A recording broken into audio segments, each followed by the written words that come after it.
welcome to another exciting episode of The Black Shield on the I Am Beast Network. Today we're going to get to a topic, bully and the badge. The bully and the badge. Oh boy. Always been a misconception that police must have got punked when they was in high school. Watch out. Got beat up when you was in high school, so now you're the police and you're going to victimize the bullies. That sure was a damn lie. That's a lie. Well, I'm looking at these brothers' arms. I know y'all wasn't no punks in high school for sure, right? You know what I'm saying? You got to give them a little something. Give them a little taste of that. Yeah. So we got Brother Dre Ewing, Big Brother Dre Ewing from Cincinnati, the Natty. Yes, sir. And we got Big Brother Excalibur Miller. You know. The X Factor. Come on with it. What is it? He's from South Carolina, State Trooper. Yeah. And I am Major. Watch out. Major. Come on with it. Rashid the Light Ford. You done pull rank on I got to pull rank. I'm sorry. You done pull that rank on. Hey, what you're hearing from me, from these brothers, are not indicative of any agency, any subdivision, political subdivision. We're talking to you from the heart, from us. This is us, coming from us and no one else, okay? That's right. So keep your lawsuits to yourself. We got holes for that. Word. Come on with it. Word. But yeah, bullying the badge. Bullying the badge. I talked to my brother X earlier, and he was telling me about a person that made a comment, and I'll let him go to that. Let him speak to that part. Yeah. So this brother, man, I grew up with. He works for us. He passed a couple years ago, so I'm not going to say his name out of respect for his family. But I was talking to him. I was coming into law enforcement. I was kind of like, picking his brain, what to expect when I go to the academy and everything. And he's like, yeah, expect this. He said, man, bro, I came in here, bro, because they used to fuck with me in high school, man. Right. They used to fuck with me, and I'm getting all of them back. And I looked at him like, what? I'm like, really? That what you want? I asked him, I said, that what you want? He was like, yeah. And he was dead serious. Wow. He had like that Diddy look like. Smack. Not that. Yeah, not that. Take that. Yeah, playboy. And that's like, yo. But it makes me wonder. He said that out loud, like, and I know he was serious. I saw it in his eyes. Right. So that makes me wonder, like, how many other these cats thinking like that? I never came, like I told you guys early, man. Growing up, man, my vision was I went to college for communication. I wanted to be basically like Stephen A. Smith, Shannon Sharp, sports analyst. Right. And I want to play some type of professional athlete. Talking that mic, I got to hear what you saying. The people got to hear what you saying. So I came in, I basically want to be a professional athlete, also do sports analyst, man. So that's what I went to college for communication. Okay. So law enforcement was never on my mind growing up. Right. It's just like I told you guys why I came in, because I wanted to be the change. But Okay. Right. Okay. it's just scary that when he told me that, I'm like, damn, how many other people think like this? Correct. You know what I'm saying? Correct. And I know we're going to get into it later on dealing with mental health, but this is why I made it very clear that about every 3 to 6 months, there should be a reevaluation of police officers, patrol officers, whatever assignment you're in. Why? Because you're not the same person you was when you joined the academy. Oh, that's right. And certain things start to evolve within you, your attitude, your issues, and these what I call sleeper cells that get in, and they start to show these attitudes, and they let them just go ahead and do the things anyway. And that's why it trips me out when we watch shows or where they say, man, how did that person become a police officer anyway? And they go back and look at their jacket and they got all kind of complaints. But it started earlier in the process, and that's why, man, this is a deep conversation. It is. I was never a bully. I never got bullied. Right. I wasn't that guy. I didn't get in for that. I didn't get into to choke folks out and beat folks. So that's not what I got into this business for. I know some people that enjoy it, and you can watch them. I know people you need to watch. They're too excited to stomp somebody out. They're too excited to fight. They want to fight. Back in the day when I first got in, we had all we didn't have, like I said in one episode, we don't have all that stuff on our belt back then. Okay. So you had these paws. You know what I'm saying? That's all you had. You had the mitts, and you had to use the mitts. But the biggest muscle on your body is your brain. Okay. You got to use that, right? Come on. I didn't get bullied. So contrary to any belief, I didn't get bullied. But unfortunately, there are guys out there that did. And there's guys out there that want to exert their authority, their strength over you. Right. Police is the biggest gang. I mean, it is what it is, strength in numbers, right? I saw something online, and it says, this is why we hate the police. and it was a white cop trying to take a black kid in or black man into custody, and they were tussling. The black cop disengaged, pushes him against the car, grabs his pistol, presents his pistol, and told him to get on the ground. Now, people see that and say, man, why you gotta do that? Right. Why you gotta pull his gun out? Right. You know what I'm saying? If you in the streets and somebody grab you, what you gonna do? Yeah. Right. These young cats ain't playing. They guess what they doing? Yeah. They gonna pull that gun out. Right. They gonna pull that gun out. Right. So don't get it twisted. We men, we women first. We human beings. If our life feel threatened, what you gonna do? You gonna grab whatever you feel is necessary to protect your life. Now, not knowing the whole story, but I can tell you this now: if I get in a situation, I'm tussling, and you bigger than me, if I get one of you guys with them arms, I'm pulling that thing out. Right. I'm telling you that now. Yeah. Right. Lay it down. So I get me some help. I gotta go home, man. I gotta go home. I deal with the repercussion later on. Yeah, I'm not go home. scared, but I ain't no fool either. Right. You feel me? So how do we identify bullies with the badge? How do we make sure that when you the community wants to know, well, I'm starting to see a pattern with a certain officer, or even a certain town. How do we report bullies in the badge that are consistently making things worse? If they do try to complain and get swept under the carpet, who do they need to go talk to at least get some what I call some traction that type of officer should not be on the street? Everybody got a boss. Yeah. Everybody got a boss. So if you report it to your sergeant and you feel like you didn't get what you need, you talk to their lieutenant. If you're not getting from the lieutenant, then you talk to the major. If the major ain't help you out, you talk to the colonel.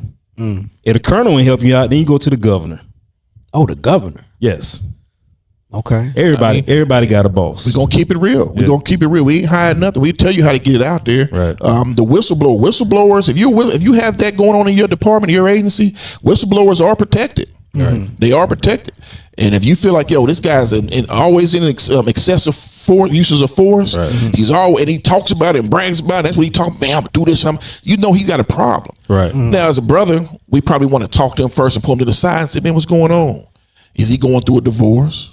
You know what I'm saying? Is he going through any other issues? Is he going bankrupt? What has he got going on that might be translating into his professional life? Okay. We might need to save him. Or what's the biggest thing? When we in the pig, we call it the polyester, the pig pile. When you got somebody running, all of us get there and we all jump on and get some. Right, yeah. You know, once a man's handcuffed, it's over, right? Yeah, it's a wrap. Right. Supposedly. But when you see that one guy that just loved it too much and he ain't coming off. Right. Yeah. What do? You talk to that brother. You talk to him first, man. Man, listen. I'm gonna hate not to put a rain on this parade, but it's like this.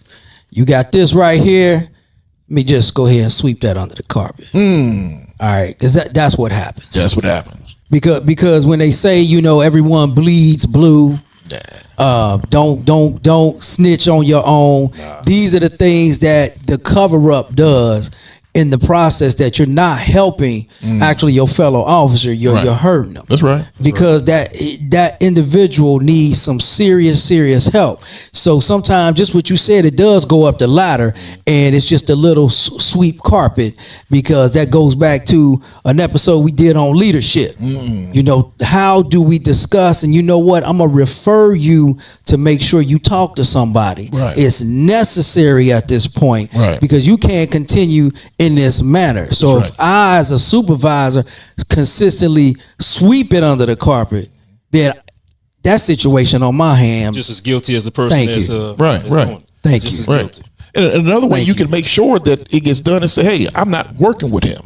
I'm not working with her. Right. They're going to listen in. They got to listen. Right. Well, hey, why don't you? I'm not backing that person up. That person's a liability, because at some point in this situation, selfishness has to play a part. I got a story to tell about that. I was in a similar situation a couple of years ago. I'm not with the agency anymore, but I used to complain to my supervisor about this particular officer. And like, he ain't hear me. My wife can attest to this. I used to go home and complain about it. That's the only time I bought the job. That's how bad it was. Right. Got so bad I feel like I'm gonna put hands on him. That's how bad. So I went and put an application in another department. So it got back to my supervisor. He called me and said, "What's the problem?" I said, "Dude, you know what the problem is." I said, "This is the route I got to go, because y'all not doing anything." Right. That next day I was on another shift. Wow. They moved you though. They moved me. I asked to be. I was kept asking. What would happen to him? He's still there, but he's somewhere else now. He's in another department also. But say sweep it under the rug, just move. Pretty you. much, See, move. Validation, Right. Yeah. Validation. Right. Yeah. You gotta get rid of. I mean, listen, and for you law enforcement officers out there, you have. It's not snitching. It's self-preservation, because guess what happens? All three of us, all four of us together, we in on something, and this brother breaks the law. He does something. He goes, it's excessive. Then we party of a crime. We part of it. And we're gonna get charged the same thing he get charged. And when the civil lawsuits come down, we gonna get that too. And I work too hard for my house, my cars, and all the shit I got. You know what I'm saying? To have to give it to you, to some perp. You know what I'm saying? Or anybody, because brother went overboard. Just like what we talked about the last episode before, the George Floyd situation. One of them brothers should have pushed that man off. At one point. Yeah. I said that. Yeah. I said I was looking at a couple. I was looking at the video. I'm like, okay, what point one of you guys, y'all clearly hear the man say he can't breathe. Yeah. So as soon as I'm hearing that, I don't give a damn.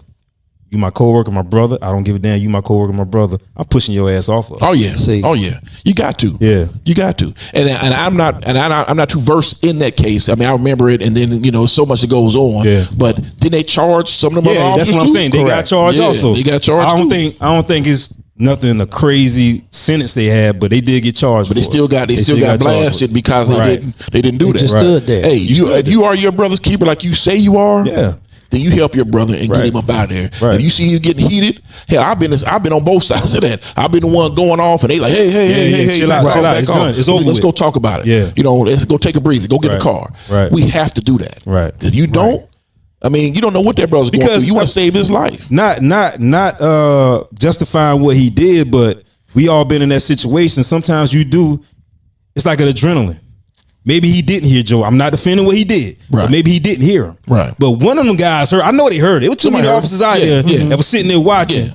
And I know they heard him when he said that. They should have just pushed his ass. And you heard the crowd saying, "Hey, he can't breathe." And some of them actually didn't. Someone walk up trying to push him, like, "Hey," trying to push the officers off of that guy.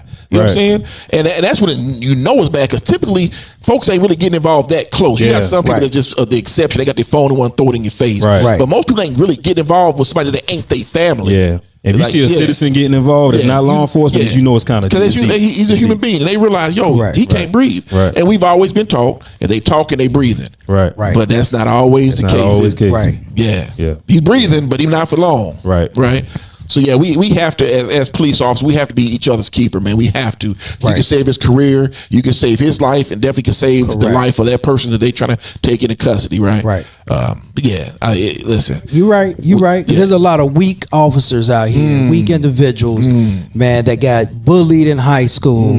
Bullied as little kids, and then they get to a position where it's just like when they pledge fraternities that the worst one was the weakest one, and he goes completely off, because we did an episode on leadership, man, and it's deep how they get into these positions and they the worst ones because they can maybe study a little bit better than others, and they act a straight up fool in the process of bullying. And I think you can identify a bully just by the excessiveness and the nature of how they moving each day. You can tell by their attitude how quick they are to just write somebody up.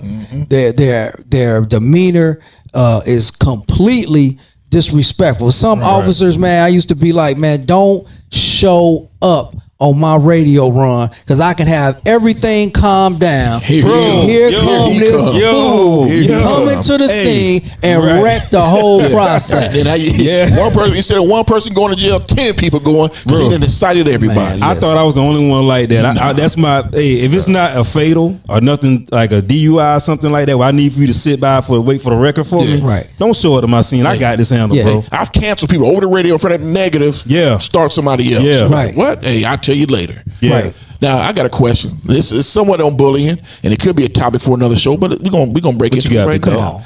Speaking of bullying, what about you got these command staff preying or bullying on these young women recruits to come in? Have y'all seen that? Man. I haven't seen that, to be honest with you. You ain't seen that? I'm State police are different, huh? Yeah, they different. I seen. If it happens, it's under wraps. Let me tell you something about me. Right? I keep to myself. Gotcha. I'm guessing I'm the oldest guy on my shift. and what's going on, I keep to myself, man. Like if a young cat call me, I give him advice about things, whatever.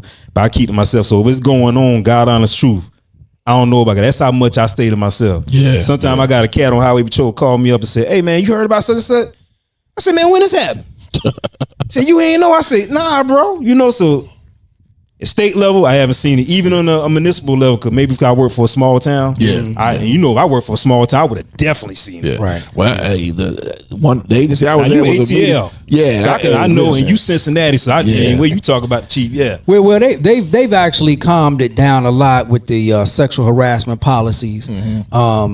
Women as well as men be able to speak out more freely, and just the unwanted verbiage and things that used to be said. So obviously, when I came on in 1996, they could. Oh no, it's all good, But I'm still representing.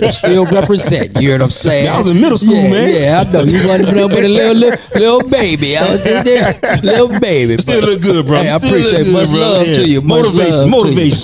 Much love to you. You done made me forget my thought. Messing around with me. Cracking a joke. Hey, but I tell you, I've seen command staff. They see something, get animalistic, and they anything, let me know. Come see me. Right. And then you can see the uncomfortableness. You just say, "Okay, yes, sir." You see the uncomfortable. And now these days, it ain't just men versus women. It's also men versus men and women versus women. Correct. I've seen that as well. I see them making comments. I saw one head of an agency make a comment to a brother, and I was sitting up. I got uncomfortable. He was in a vehicle next to me. We had our windows down talking, and he was eating a sandwich. And this person walks by. "I see you eating that sandwich. Can I have a bite?" And the way he said it. Now, hold on, time out. Was it a female? You do live in Atlanta. It was a male on a male. And I ain't gonna get into it. I tease this brother to this day. I tease him about it. But he said that, and my eyes got big and my mouth dropped open. Did he? Right. And I was like, oh, when I looked at him, I started laughing. And he looked, I said, damn, did he just do that in front of me? Wow. So you should, but your department now has policies set up. They have policies there. Matter of fact, he was the head of the agency. That don't mean nothing, man. I will say is in Cincinnati and the way they consistently now enforce that process, that you definitely are aware of the things that you make the calls on and report somebody. But see, that's where it gets deep too. We talk about bullying the badge, is the fact that even if you present an EEO complaint, this is what has happened. Yeah.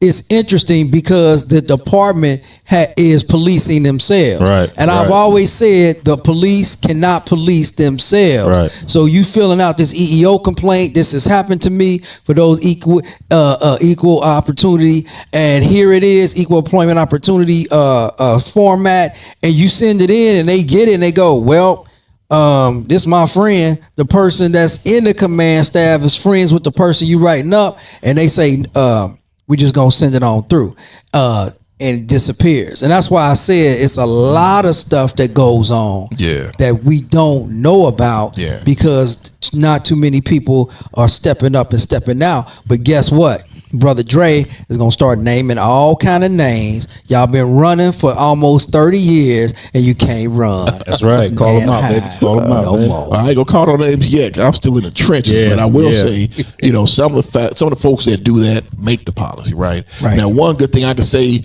about one agency I was with, their internal affairs or their OPS, Office of Professional Standards, they didn't care. They didn't care nothing. They had a mandate that we don't care who it is, even if it's the sheriff himself. You do what you got to do. And them cats was laying it down. And when I tell you they was getting rid of folks left and right, people running like the house was on fire because they was calling them out. Wow. They was dealing with it. And there was a lot of that. Hey, come to casting couch. Come talk to me. Come see me. Right. Wow. And that particular head of agency basically said, hey, don't find love in my jail. You know what I'm saying? Like, don't come over with that. Right. It was a policy put in place that you couldn't really date each other. There was no fraternization. Right. That's pretty rough. How do you do that when you spend so much time with some officers and then you human, you get those feelings, right? Right. But he's like, nah, Nah, you had to come to him, and you better be real, and both you better be on the same page, and you understand that one of y'all getting transferred. Right. You know what I'm saying? Yeah. But it happens. You have some folks that come in and they come in and that's the first thing they do. Okay, who's into my chain of command? Great. Who's the single women? Have y'all ever witnessed any female, even male officers complain about it, anything? Did anybody, look into it? Well, years ago, they definitely complained about it. Right. And, you would have to go to the EEOC, more federal, to get a complaint through and have your own personal private attorney. Right. And that's when you really starting to get some weight in the process, because we've taking the time to spend your money on. Well, see, that's just it too. You got the power to spend time with, get your own attorney, and the attorney isn't friends with somebody else within the department. Because you see that a lot too. That's what's going on in Cincinnati as well. Friends of friends of friends. That's attorneys in the department, and so they do a cover up as well. And that's why the bullies, in the badge consistently get through, and it hurts and just destroys the community. But my question will be, how do we said it, but I don't know if they really heard, how do we get the bullies off the street? Is there a policy in place in Atlanta that you get them off the street? Is it you get, one warning, 2 warnings, 3 strikes you out? What is the policy though that's in place to get married? Because internal affairs can still play by their own rules. Yeah. They have something in most agencies in our area that called the early warning system. So if you do so many things, you trip an alarm. Like, okay, he's got so many use of forces, or this on is so many complaints. Then now they're coming. They bring you to the table. They're trying to figure out what's going on. They bring you in personally and talk to you. Okay, you have this, and this going on. Why? What is this? We need to send you somewhere. Do you need counseling? Do you need something? You know what I'm saying? And if you don't have then they'll send you back to the psychiatrist. They'll send you to the psychiatrist to be, reevaluated. You have to go. You have to go. Ain't no choice, because now you're doing a fit for duty. You've done this. Now we need to make sure you still fit to even, be a police officer. And if you come back all clean, then but now you're being scrutinized. You're being monitored. Now, and I can't commend some departments in our area that really do that. They're pretty much trying to dot all their I's and cross their T's before they get rid of so when the lawsuit can come. Yeah, because anybody can get complaints, and most officers that are headstrong, that are the go-getters, those are the ones that are going to get complaints. And not saying that they're bad at their job, they're just out there proactive. Right. Okay. And you get proactive people. And these days, everybody complaining. Right. So you can get 10 complaints, and none of them are valid. One of them are valid. 2 of them are valid, because people complain these days. That's just the power. That's just the culture right now. Right. So, but they get them. They sit them down. They literally go over their file and talk to them and see what's going on. Now, after that, and you still with that same behavior, then you got a problem. They're probably going to dismiss you. Okay. Yeah, Rasheed, he brought up a good point. That's very valid. But to answer your question, Dre, is there a policy? You really don't get them out until they fuck up. Correct. Yeah, that's when they get out. Correct. Until they finally F up. So we might need to look into our own department, actually really look at, because you don't look into a policy until you need it. Exactly. Right. So maybe we need to look at that, and then maybe we can come back. I never really paid attention to that policy. I just know, just for just seeing everything in my career, normally the bad seeds, they normally don't leave until they get forced, they get fired. Exactly. Up. Yeah. Exactly. Yeah. And it's also on us to see it as well. Right. We see it, we have to act. We can't be silent anymore and go home and like, man, that dude, we can talk to that brother like, yo, you know what I'm saying? Because you can mess me up. Right. That's what I said earlier. That's when you got to be selfish sometimes. I talk to you keep doing it, I'm gonna stay away. You got to. I come to you, back you up. And I'm telling. I'm documenting everything I see too. Hey, and I'm telling. Especially if I done talked to you several times. Yeah, and I gotta tell. It is what it is. I'm telling. Call me a bitch, call me whatever you want to call me. I'm telling. Yeah. I'm telling, because I got a mortgage, man. Yeah. Well, I mean, it saves lives in the process of information. I don't even call it telling. I just call it, man, I'm here to actually save your life. You don't like me right now in this moment for the truth, but it's eventually going to save your life, and you'll thank me maybe later on down the road that this is exactly what happened, because there's so much underlining issues that's deeper, just causing all this bullying in the badge and information. I just say when I listened to the answers that you brothers gave, man, so on point, and talking about reviewing those policies. I think that's critical. Yeah. Is to make sure those policies get reviewed, because when you look at revision, sometimes you see stuff that was 10 years ago. And when this hasn't been revised yet until the situation comes in place. I'm like, man, that policy is absolutely terrible. You know, there should be a policy staff that's constantly doing research on what are the top 5, 10 policies in police departments that need to be revised and looked at, you know, daily, hourly, and just make sure that if you care about your citizens, then you gonna care about the officer that's dealing with them on a daily basis. That's right. I think that we need to most cities and departments need to have a citizens review board, and some do, some don't. But in addition to the citizen review board, I think those citizens should go to some sort of citizens academy so they can understand, because they come into judge law enforcement personnel without having a knowledge of what their real job is. So if you go to a citizen academy, you have some sense of what their jobs are. So now that you're voting, because a lot of people's careers are in these citizens' hands, right? And these citizens, some are anti-police. Period. They don't care how you clean it up. They don't want you there, you know. But I think if they get some sense of what a police officer really does, then they can go back to their boards and speak on the behalf, or, you know, whether the person needs to be fired or not, right? So I think all departments need those citizen review boards, but just in addition, have them have some sort of law enforcement training. I'm gonna go deeper, not just law enforcement training, but have a non-biased law enforcement officer that understands exactly what's there. Because from my experience, we have the CCA, the Citizens Complaint Authority, and some of them just dumber in a box of rocks. They don't even understand the procedures, what they're looking at. They don't understand the articulation in the police jargon. And when they come out with their finding, it don't even make no sense whatsoever, because they don't understand the policies and procedures at all. And that's the problem. They making these 6-figure salaries and don't know jack. And somebody somewhere has to do a better teaching of that process, and they should at least go through an entire academy situation to learn of what exactly is taking place. So when they watching these body cams and they going through and then they come with their finding, it's absolutely ridiculous. Some of the things that they see as strictly civilian eyes versus knowing how things should have been conducted in police eyes. That's right. I agree 100%. Word. What, you know, on the state side, do y'all have any kind of merit board like that, or any kind of civilian review boards? Nope. Our headquarters in Columbia review everything. Okay. So that's with our majors, our lieutenants, and also our colonel. Gotcha. Review everything. So which is kind of good, because they've been on that side. They've been on the road. Everybody started as road officers. So you get to that level, you have to start off as a road officer. So they kind of see, even though it's political, they'll see from our standpoint also. Yeah. Gotcha. Well, before we wrap up, man, let's touch on one other thing. You know what I'm saying?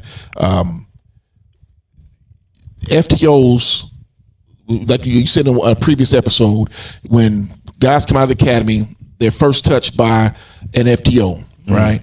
And in that process, don't you think FTOs should have the power to identify a potential bully? They're supposed to. That's their job. Right. That's their job.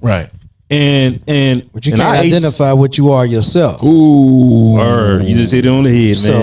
Took the words right out my mouth. That's why I said that they need to hire me back to be a what I call a watchman, to say this is obviously an issue. Right. Because at the end of the day, man, we cannot continue to let individuals slip through the cracks. Because it's a danger to society. In how we continue to operate as police officers. That's right. And we're not only our brothers keepers, we are our brothers keepers, not just Blue, but everybody. We are our brothers keepers, right? Exactly. So I tell you what, hey, this has been another, exciting, conversation topic on the Black Shield. And I'm going to pass to big brother Andre Ewing to send us out of here. Once again, I'm here with Brother Excalibur from South Carolina, the trooper that don't take nothing. And my main man, brother Rashid, the light is bright. And I'm brother Dre with Curse Breakers 300. And as usual, we're not here to take sides. We are here to save lives. Yeah. Peace.